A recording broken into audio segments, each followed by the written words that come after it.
আরে এই মেয়ের তো কারেন্ট শক লেগেছে, ওর কাছে এত টাকা আর ফোন। আরে সবকিছু নিচে পড়ে গেল।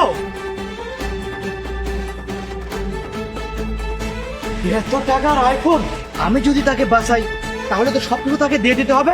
আমি পালিয়ে যাই। Sorry madam.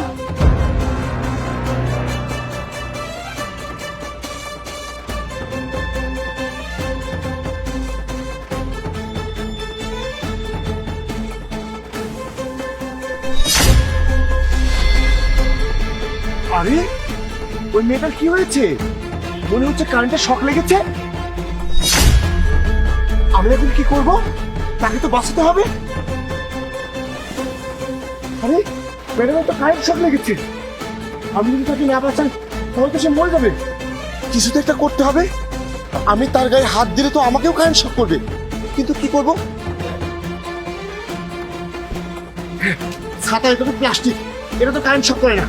এটা দিয়ে ম্যাডামকে বাড়ি দিই। ম্যাডাম আপনি ঠিক আছেন? আপনার কিছু হয়নি তো? উঠুন উঠুন উঠুন। আপনি ঠিক আছেন তো? হ্যাঁ ভাইয়া, আমি ঠিক আছি। আর আপনাকে অনেক অনেক ধন্যবাদ। আপনি আমার জীবন বাঁচিয়েছেন। আজ আপনি না আসলে তো আমি মরেই যেতাম। এই সব কিছু অন্য কেউ চুরি করে নিয়ে যেত, আর সেখানে আপনি আমার জীবন বাঁচানোটাকে গুরুত্ব দিয়েছেন। আরে ম্যাডাম আপনি এসব কি বলছেন? আপনি বিপদে আছেন আর আমি আপনাকে না বাঁচিয়ে আপনার জিনিস চুরি করব? আমার কাছে তো আপনার জীবন বাঁচানোটা এই জরুরি ছিল। আর একটু দেরি হলে তো আপনাকে বাঁচানোই যেত না। আর আমার মা আমাকে এটা শিখিয়েছে, পরিশ্রম করে খেতে, আর কেউ বিপদে থাকলে তাকে সাহায্য করতে। এই নিন ম্যাডাম আপনার টাকা আর ফোন। ধন্যবাদ ভাইয়া। ঠিক আছে ম্যাডাম, নিজের খেয়াল রাখবেন।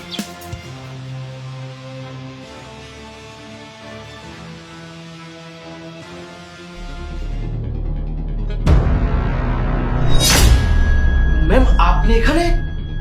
আপনি এখানকার বস? হ্যাঁ, আমি এই কোম্পানির বস। ম্যাম আপনি কিছুক্ষণ আগে শক পেয়েছিলেন কারেন্টে, এখনো বেঁচে আছেন? কি হলো? আমি বেঁচে গিয়ে এখানে বসে আছি দেখে হতবাক হয়ে গেলেন? আপনি তো আমার জিনিসপত্র চুরি করে পালিয়ে গিয়েছিলেন, আমাকে সাহায্য করার প্রয়োজন মনে করেননি। আমি এই নাটকটা করেছি যাতে আমি জানতে পারি যে কে আসল আর কে নকল। আপনি কি করলেন? আমাকে সাহায্য করার পরিবর্তে আমাকে মরার জন্য ফেলে আসলেন আর আমার জিনিসগুলো নিয়ে গেলেন। আর ওনাকে দেখুন, তিনি আমার জীবন বাঁচাতে সাহায্য করেছেন আর আমার জিনিসগুলো ফিরিয়ে দিয়েছেন। চাইলে কিন্তু উনিও আমার জিনিসগুলো নিয়ে পালিয়ে যেতে পারতো। এই কাজটা করে আমি এটাই দেখলাম কি সৎ আর কে অসৎ। এটা করে আমি বুঝতে পেরেছি কে মানুষের সেবা করবে আর কে নিজের পকেট ভরবে। আর যা কিছু ঘটেছে তা আমার কাছে একদম পরিষ্কার। আর আপনাদেরও জানা দরকার আমি অভিনয় করছিলাম, আমার কোনো কারেন্ট শক লাগেনি। আমি তো এসে ভান করছিলাম। আর যাই হোক, আপনার আসল চেহারা আমার সামনে চলে এসেছে। আপনি এখানে চাকরি পাবেন না, আপনি এখান থেকে চলে যান। আমি দুঃখিত ম্যাডাম, এত টাকা আর আইফোন দেখে আমার লোভ হয়েছিল, আপনি আমাকে ক্ষমা করে দিন। আমি এখন থেকে আর এমন কাজ করবো না ম্যাম। আগে যান, মানবতা শিখে আসেন। যেদিন মন থেকে টাকা লোভ শেষ হয়ে যাবে সেদিনই কোনো কোম্পানির জন্য ইন্টারভিউ দিতে আসবেন। এখন যান এখান থেকে। আর আপনি আমার যে টাকাগুলো নিয়েছেন সেই টাকাগুলো আপনি ওনাকে দিন।